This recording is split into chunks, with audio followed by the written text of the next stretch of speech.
become energy dependent again. We have been enjoying some nice, low gasoline prices. How quickly are these higher oil prices going to mean higher prices at the pump? Yeah, it's going to be very quickly, and like a lot of Americans are probably very aware of oil futures, there are also spot markets, right? Oil prices don't wait to react. That oil delivery that's on the water is reassessed, whatever happens globally. It's a very tight economy, a very global economy, and so those spot prices are going up alongside futures. So keep in mind, this isn't just something that's going to wait for a month until the April contract.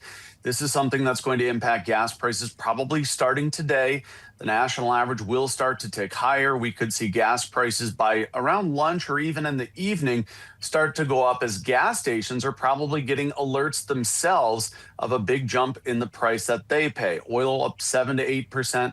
The wholesale price of gasoline up over 10 cents a gallon. So like I said, this probably won't be a spike, but it's going to be noticeable, and it comes on the heels of seasonal increases in gas prices, as most of the nation has already begun the transition to cleaner, more expensive blends of summer gasoline. The seasonality, along with the attacks on Iran, is surely going to lead most motorists to see higher gas prices here, not just over the next few days, but really the next several weeks, if not 2 or 3 months. These energy companies are watching everything that's happening, and they're having to reassess all of their supply chains. Even if they're domestic focused, what happens abroad is still going to ripple through. The oil market is oversupplied right now, but a lot of that oversupply is stuck behind the Strait of Hormuz, stuck behind some of these choke points. What's going to be really important to watch here is how much this risk premium moves, because it's going to tell you a little bit about where gasoline prices are going to go. On Friday night, the risk premium above what analysts call the fair value of oil was about $7. Right now, it's around 18. That's a historical extreme high. Gas companies who are running those pumps that you and I drive up to every few days are looking at this and assessing a tighter market, assessing barrels being taken off supply, coming off the market for at least probably the next few days to weeks as this conflict resolves or does not. It could get even longer than that. So we talked about the transmission of higher oil prices to prices at the pump, which is very quick. What about on the flip side? When prices start to come down, does my gas station right away say, okay, I'm going to lower the price? Or do they try and hold on to that price increase as long as they can? Yeah, you know, it works both ways. Stations will start lowering prices as their cost comes down, but here's why it takes a little bit longer for prices to go down.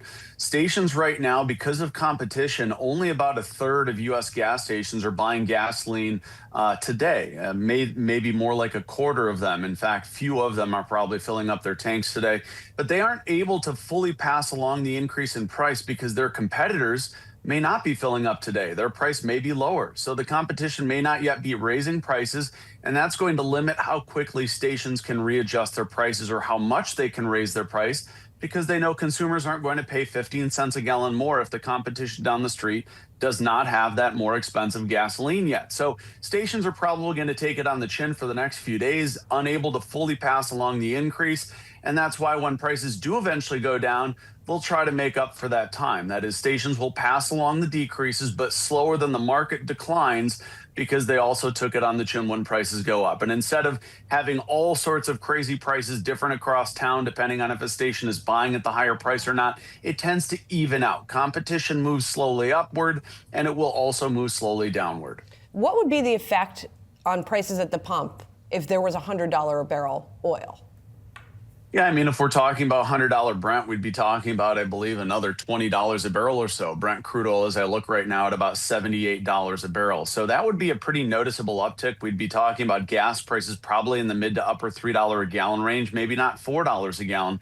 But that's where we stand now. And keep in mind, I said the seasonal trends, refinery maintenance is happening. And I don't want consumers to get confused here. There's a lot of things that can happen concurrently to the price of gasoline to have impacts. And if prices were to spike in, say, a week, it may not necessarily be the Iran portion of that Refineries are doing maintenance. If any unexpected issues arise, that could also cause a spike. But ultimately, as long as this situation's unfolding, as long as the risk is elevated, especially as was mentioned through the Strait of Hormuz, we're going to see oil prices probably impacted for a couple weeks. And the president made very clear this is not going to be a very short attack on Iran. This may be drawn out, and we don't know if that means at least several days or several weeks, but it seems like this may be a longer situation than the 12-day war that we saw earlier. Jake, I want to ask about about what we have seen traditionally from the oil companies here in the U.S. as well, the big exploration and production companies. When price goes up, does production follow? It used to be a bit more of a one-to-one relationship. It really is not anymore. You look at some of the feedback the Dallas Fed got on its latest energy survey. People are saying prices in the patch, prices out in the oil field are going only up. Crews are getting more expensive. Maintenance is getting more expensive. Rigs are getting more expensive. All of that is going to weigh on these companies that are trying to assess, do we drill? Do we pull back? Do we focus on share buybacks and dividends? How do we assess risk?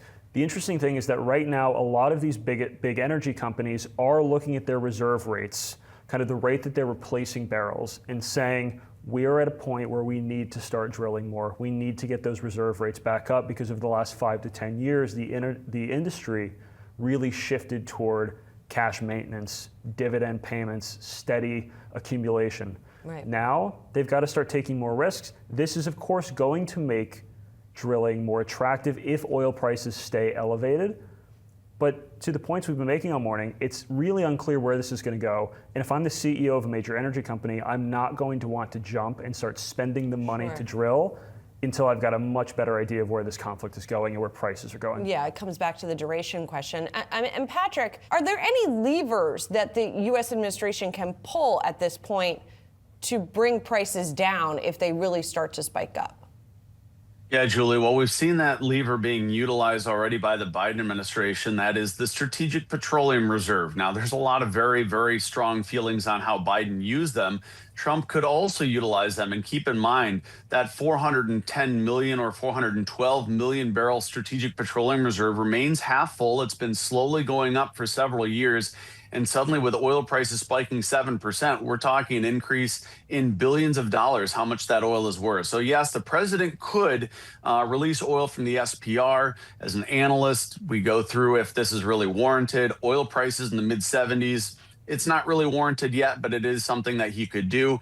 We've also seen the administration waiving CAFE standards. They could ease the summer gasoline standards. So not only could they push oil lower by releasing oil from the SPR, but they could temporarily waive summer gasoline requirements, which could make it easier for refineries to produce those blends, and those blends that produce could be cheaper as a result of that. So there are a few things he can do, but ultimately, I think all the attention right now is on securing the Strait of Hormuz, whether or not there can be a surety there, some clarity.